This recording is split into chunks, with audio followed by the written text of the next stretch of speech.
Today on Rappler, U.S. lawmakers demand the extradition of internet surveillance whistleblower Edward Snowden.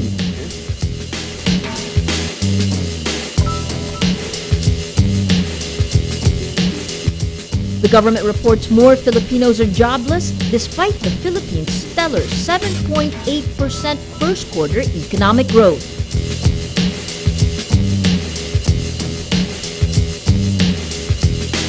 And South Korea says high-level talks with North Korea on Wednesday are called off.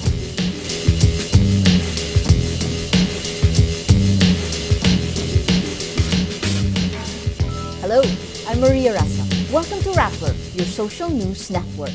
It is still unclear exactly where whistleblower Edward Snowden is as U.S. lawmakers demand his immediate extradition from Hong Kong. He admits he leaked details of a secret U.S. internet surveillance program. Snowden, who worked for a subcontractor of the National Security Agency, checks out of his Hong Kong hotel after revealing his identity to the British-based Guardian newspaper Sunday. The former CIA technical assistant made headlines after he exposed the NSA's worldwide monitoring of private users' web traffic and phone records. The U.S. government appears to be gearing up to take action against Snowden, with senior lawmakers calling his actions treason and saying he should be extradited from Hong Kong as quickly as possible. Hong Kong, a special administrative region of China, has an extradition agreement with the United States. California's Democratic Senator Dianne Feinstein says U.S. authorities are pursuing Snowden. Feinstein says, quote, all the departments are proceeding aggressively. Florida's Democratic Senator Bill Nelson says Snowden should be prosecuted for treason. He adds, this is not a whistleblower. I think this is an act of treason. This is deliberately taking highly super compartmented classified information and giving it directly out. Director of National Intelligence James Clapper describes Snowden's leaks as gravely damaging to U.S. security and refers the matter to the Justice Department, which launched an investigation. The White House declines to comment on the case, citing the ongoing probe. The National Statistics Office reports the number of jobless Filipinos rises in April from a year ago, despite the Philippines' stellar 7.8% economic growth in the first quarter. On Tuesday, the NSO says job losses in the agriculture sector pushed the unemployment rate to 7.5%, equivalent to 3.08 million Filipinos in April from 6.9% or 2.8 million Filipinos in the same month of 2012. NSO says 624,000 workers in agriculture-related services lost their jobs because of extreme weather conditions. Job losses in the agriculture sector offset employment generated in the industry and services sectors.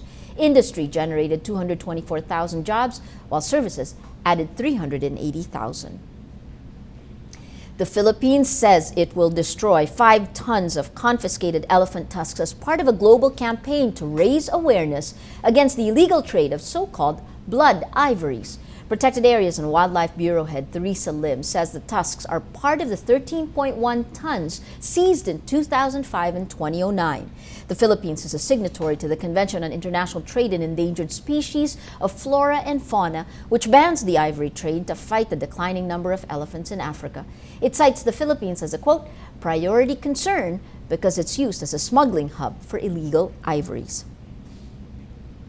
Our social media post of the day is a tweet from Jer Almo on the ivory tusks. He says, quote, the intent is good to be more environmentally conscious, but goodness, it does not justify the lives of elephants killed. A Filipino student and library staff members at Santa Monica College shares how he, together with 8 others, survived the campus shooting. A gunman armed with high-powered rifles killed 4 people at the California College Saturday.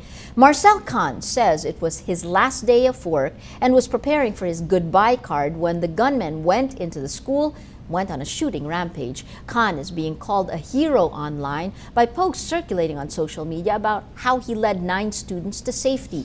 But he downplays his role. He says, quote, I am not the hero here. It was actually the library's lead assistant, Jan Giuliani. Khan adds, if it wasn't for her steady hands and her instinct to get us into the room, 9 of us would all be dead. Khan says the gunman tried to fool them into coming out of the safe room by claiming to be a police officer.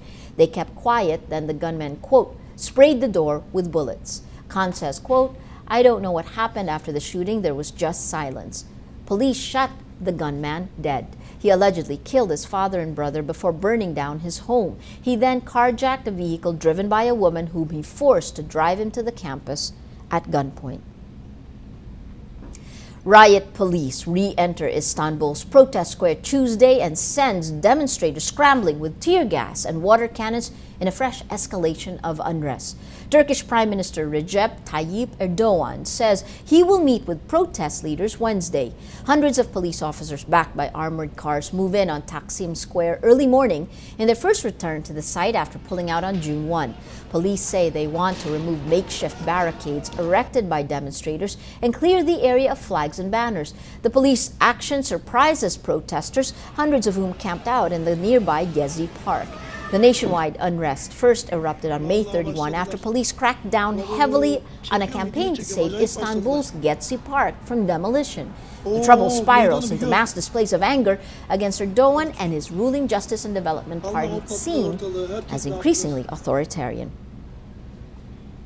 25 years since the Agrarian Reform Law was passed, farmers call the landmark legislation a failure in addressing inequality in land ownership. Voltaire Tupas reports. After 2 agrarian reform laws in a quarter of a century, 6,000 Hacienda Luisita farmers will finally own their share of the vast sugar plantation. The Department of Agrarian Reform says the agency will start distribution well before the State of the Nation address of President Benigno Aquino III. The 6,000-hectare land holding is owned by the Coanco side of the President's relatives and has been the subject of a bitter legal dispute. In a historic ruling, the Supreme Court awarded about 4,000 hectares of the hacienda to farmers. Mga kababayan, mga kasama. But farmers who waited for 25 years can wait no longer. Dahil nga mula nung magdesisyon ng Supreme Court, mahigit isang taon na ngayon, namosisyon na yung mga mamamayan. Kumuha na ng mga posisyon sa lupa na kayang-kaya man naman bungkalin. Hacienda Luisita is the most famous case study for land reform in the country, known as the Comprehensive Agrarian Reform Program or CARP. About 870,000 hectares of CARP land throughout the country has not yet been distributed. Even agrarian reform advocate and close Aquino ally, Representative Kakabagao, is disappointed with the pace of land distribution. I still think that this government, even this government of Pinoy, has not been very serious in really accomplishing its targets under CARP. In fact, they should be in level stage 3, phase 3 right now, where they should be already focusing on lands less than 24 hectares, but they're still working on big land holdings. No? According to DAR, 163,000 hectares are problematic. Maraming problema related halimbawa sa titles, survey plans, and many of the problems cannot be resolved by DAR alone. By the way, also a major factor is the landowners' resistance. The government assures the farmers agrarian reform does not end when CARP expires in 2014. 25 years after it was enacted, farmers groups say CARP failed to fulfill its promise to address one of the root causes of poverty and conflict in the Philippines, landlessness. Voltaire Tupas, Rappler, Manila. China begins its longest manned space mission with the launch of the Shenzhou 10 rocket Tuesday. State television shows the rocket rising above the Zhuqian Space Center in the Gobi Desert. The 3 astronauts on board will spend 15 days in orbit. The Shenzhou 10 will dock with the Chang'e 1 Space Laboratory, where the crew will conduct medical and space technology experiments. President Xi Jinping tells the 3 astronauts their mission is, quote, both glorious and sacred. Beijing sees the multi-billion-dollar space program as a marker of its rising global stature and mounting technical expertise. South Korea calls off high-level talks with North Korea scheduled to begin Wednesday in Seoul. The Wednesday dialogue would have been the 2 countries' first ministerial-level meeting since 2007. On Sunday, delegates from both countries met for working-level discussions in the run-up to the Wednesday meeting. A spokeswoman for the South's Unification Ministry says nothing about the reason why. A South Korean government official tells AFP North Korea, quote, had an issue with the chief delegate from South Korea. It is not immediately clear if the talks are postponed or canceled indefinitely. Well, let's now look at Rappler's Wrap for today, a list of the 10 most important events around the world you shouldn't miss.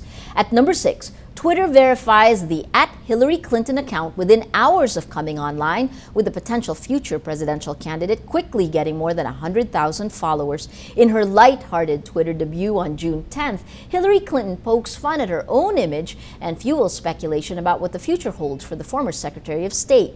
Her profile had these: wife of former state governor and President Bill Clinton, a quote, hair icon, pantsuit aficionado, glass ceiling cracker, and ending with a wink at her presumed presidential ambitions, TBD, to be determined. She posts a single tweet thanking Adam Smith and Stacey Lamb, the pranksters responsible for popular satirical website Text from Hillary.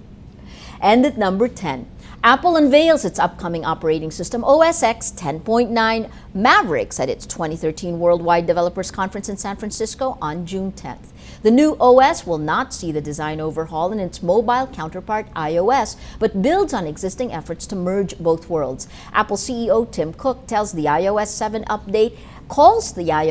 update the biggest change since the introduction of the iPhone back in 2005. The new user interface sees a major design overhaul with a flat design, translucencies, and a thinner font. Apple says the new design changes should make the phone appear bigger. For the full top 10, visit Rappler.com's The Wrap. Every story on Rappler has a mood meter, which gives you 8 emotions to choose from. Click how you feel and your vote comes down to the mood navigator that's in the middle of the front page. It crowdsources the mood of the day. It also gives you the top 10 stories that have affected our readers the most. These are the stories that have gotten the most votes on their mood meters. If we take a look at today's top 10, we actually see something interesting. 3 of the top 10 stories are about Pugad Baboy. We see here first, Pugad Baboy artist quits after suspension, 62% sad, 25% angry.